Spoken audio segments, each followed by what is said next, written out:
Dia kemudian beralasan, kalaupun ini harta haram, nanti akan aku sedekahkan, nanti akan aku zakati, dan harta haram ketika dizakati akan kembali menjadi suci. Ini teori dari mana? Mana dalilnya? Kapan Nabi SAW menyebutkan seperti itu? Sebaliknya beliau SAW menegaskan, ketika orang beramal dalam bentuk harta dan dia keluarkan harta itu namun berasal dari harta yang haram, 100% tidak diterima. A'udzu billahi minasy syaithanir rajim. Jamaah Jumat yang dimuliakan Allah Subhanahu wa taala.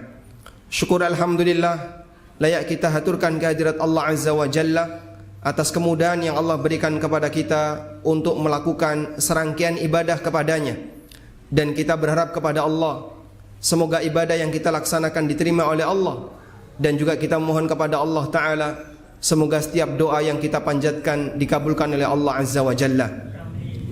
Jamaah dimakan Allah Subhanahu wa Ta'ala, salah satu di antara fenomena yang terjadi di akhir zaman adalah minimnya kesadaran hamba terhadap perbuatan dosa, sehingga penurunan semacam ini terus terjadi dari zaman ke zaman.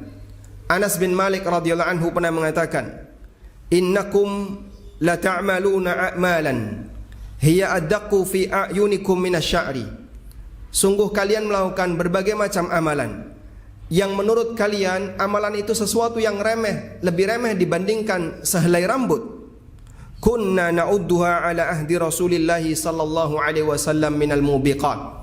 Padahal dulu di zaman Nabi sallallahu alaihi wasallam kami menganggap amalan itu sebagai amalan yang bisa membinasakan seorang hamba, artinya masuk dalam kategori dosa besar. Sehingga terkadang ada orang yang melakukan sebuah perbuatan yang dia anggap perbuatan itu sesuatu yang remeh, tidak bernilai, tapi sebenarnya perbuatan itu besar di sisi Allah Subhanahu wa taala. Yahsabunahu hayyinan wa huwa 'indallahi 'azim. Mereka menyangka itu sesuatu yang biasa saja, sesuatu yang remeh, padahal itu sesuatu yang besar di sisi Allah Subhanahu wa taala. Salah satunya bisa kita lihat bagaimana cara para sahabat ketika mereka bermuamalah, ketika mereka bekerja, ketika mereka mencari harta. Mereka menjadi manusia yang sangat wara' sampai mereka ketakutan sehingga meninggalkan sebagian yang mubah karena khawatir jangan-jangan itu tercampur dengan sesuatu yang haram. Sebagaimana yang pernah dinyatakan oleh Umar bin Khattab radhiyallahu anhu, beliau pernah mengatakan, kunna nad'u tis'ata syarin minal halal makhafatan an naqa'a fil haram. Kami dulu meninggalkan 9 dari 10 peluang yang halal karena khawatir kami akan terjerumus kepada sesuatu yang haram. Hadirin yang dimuliakan Allah Subhanahu wa taala, kesadaran semacam ini mulai menurun, bahkan bisa jadi hilang di masa-masa sekarang. Nabi SAW menyebutkan salah satu di antara fenomena akhir zaman, sebagaimana disebutkan dalam hadis riwayat Bukhari. Rasulullah SAW bersabda, ya'ti 'alan nasi zamanun la yubalil mar'u ma akhadha minhu. Akan datang di tengah manusia satu zaman di mana orang tidak punya lagi kepedulian dari mana dia mengambil harta. Aminal halal aminal haram. Apakah dia mengambil dari yang halal ataukah mengambil yang haram?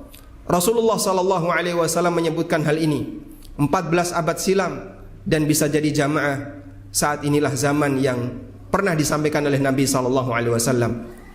Kita jumpai ada banyak di antara kaum muslimin, kita bicara kaum muslimin bukan non muslim, yang mereka sudah tidak punya lagi rasa malu dalam mengambil sesuatu yang haram. Bahkan bisa jadi sesuatu yang haram itu dia ambil secara terang-terangan, dilihat oleh orang lain, dia nggak punya rasa malu.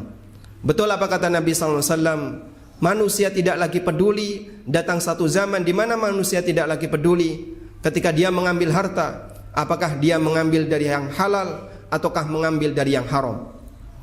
Padahal jamaah dimulakan Allah Subhanahu wa taala, bagi para sahabat praktek semacam ini adalah sesuatu yang menjadi bahaya besar.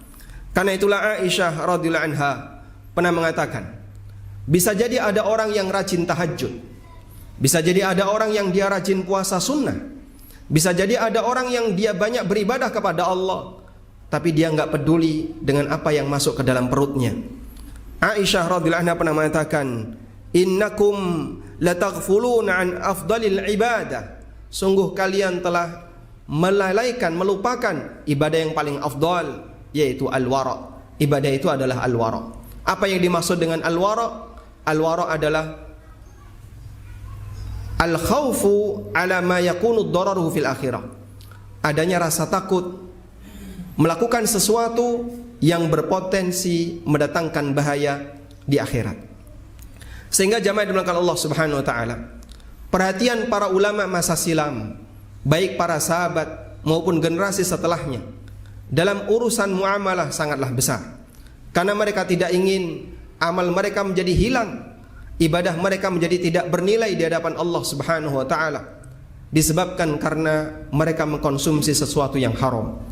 Dan Nabi SAW pernah menyebutkan dalam sebuah hadis yang sahih, "Tsumma dzakara ar-rajula asy'atha akbar yamuddu yadayhi ila as-sama' yutilu as-safar yamuddu yadayhi ila as-sama' faqala ya rabbi ya rabbi."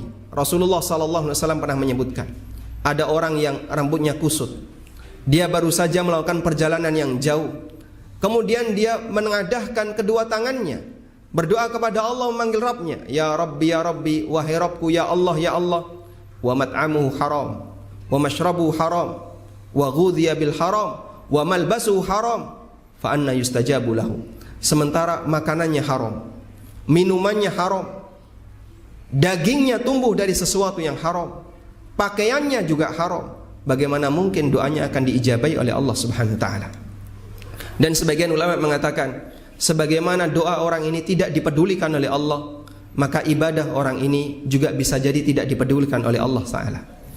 Karena itulah bisa jadi ada orang yang dia rajin tahajud, dia rajin puasa sunnah, tapi dia tidak perhatian terhadap sumber pendapatan yang dia gunakan sebagai sumber nafkah untuk dirinya dan keluarganya, sehingga dengan sebab itu Allah Subhanahu wa Ta'ala tidak berkenan untuk menerima amalan ibadah yang dia kerjakan. Semoga khutbah yang pertama ini bermanfaat. Aqulu qawli hadza wa astaghfirullah. Alhamdulillahi wa kafa, wassalatu wassalamu ala rasulil mustafa wa ala alihi wa sahbihi wa mawalah.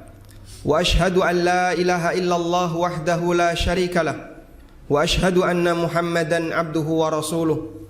Ya ayyuhalladzina amanu taqullaha haqqa tuqatih wa la tamutunna illa wa antum muslimun. Hadirin jamaah Jumat dimulakan Allah Subhanahu wa taala. Ada sebagian orang yang beralasan ketika dia mendapatkan harta yang haram, baik berupa harta riba atau berupa harta sogok, atau dia menjadi seorang aparat negara lalu menerima tips, atau dia mendapatkan hasil akhir tahun yang itu merupakan laporan keuangan yang tidak beres yang didapatkan oleh para ASN. Dia kemudian beralasan, kalaupun ini harta haram, nanti akan aku sedekahkan, nanti akan aku zakati, dan harta haram ketika dizakati akan kembali menjadi suci. Ini teori dari mana? Mana dalilnya? Kapan Nabi SAW menyebutkan seperti itu? Sebaliknya beliau SAW menegaskan, ketika orang beramal dalam bentuk harta dan dia keluarkan harta itu namun berasal dari harta yang haram, 100% tidak diterima. Rasulullah SAW bersabda, "Innallaha la yaqbalu salatan bighairi tuhurin wala sadaqatan min ghulul." Allah tidak menerima salat yang dilakukan tanpa bersuci, dan Allah tidak menerima sedekah dari harta khianat. Sehingga kalau ada orang yang punya pemahaman, ketika kita menerima harta yang haram lalu kita sedekahkan, maka harta itu menjadi suci. Ini pemahaman seperti orang membersihkan kotoran yang itu adalah inti dari najis. Kalau ada kotoran manusia, dia digosok sampai menjadi mengkilap, apakah kotoran ini jadi suci? Jawabannya tentu tidak, karena ini sumber najis semuanya dibuang. Maka harta haram juga seperti itu. Ini adalah harta najis. Meskipun dia dizakati sebagian, disedekahkan sebagian, tetap bertahan sebagai harta haram, sehingga seharusnya bukan disedekahkan, bukan dizakati, namun harta haram itu dikeluarkan semuanya, tidak boleh ada yang dia simpan. Karena jamaah dimulakan Allah, dalam masalah ibadah Allah hanya menerima yang baik. Nabi SAW menegaskan, innallaha tayyibun la yaqbalu illa tayyiba. Sesungguhnya Allah zat yang maha baik, dan Allah tidak menerima amal dari hamba kecuali yang baik. Sehingga amal yang dilakukan dengan cara yang buruk atau dilakukan dengan menggunakan harta yang haram, seperti haji dengan menggunakan harta yang haram, atau umroh dengan menggunakan harta yang haram, jangan harap di situ akan menghasilkan pahala, karena dia lakukan dengan cara yang khabith. Kita memohon kepada Allah Subhanahu wa taala, semoga Allah melindungi kita dari setiap potensi sifat jahat yang ada dalam diri kita karena rakus terhadap harta, sehingga kita mengambil sesuatu yang bukan hak kita, baik dari orang lain, baik dari negara maupun dari masyarakat ataupun yang lainnya. Allahumma salli ala Muhammad wa ala ali Muhammad kama sallaita ala Ibrahim wa ala ali Ibrahim innaka Hamidum Majid, wa barik ala Muhammad wa ala ali Muhammad kama barakta ala Ibrahim wa ala ali Ibrahim innaka Hamidum Majid. Allahumma ighfir lil mu'minina wal mu'minat wal muslimina wal muslimat al ahya'i minhum wal amwat innaka sami'un qaribun mujibu da'awat ya qadiyal hajat. Rabbana ighfir lana wa li ikhwanina alladhina sabaquna bil iman wa la taj'al fi qulubina ghillan lil ladzina amanu Rabbana innaka ra'ufur rahim. Allahumma inna nas'aluka al huda wat tuqa wal afafa wal ghina. Rabbana atina fid dunya hasanah wa fil akhirati hasanah wa qina adzaban nar. Wa sallallahu ala nabiyyina Muhammadin wa ala alihi wa sahbihi wa sallam. Wa akhiru da'wana anil hamdulillahi rabbil alamin. Wa qumu ila salatikum.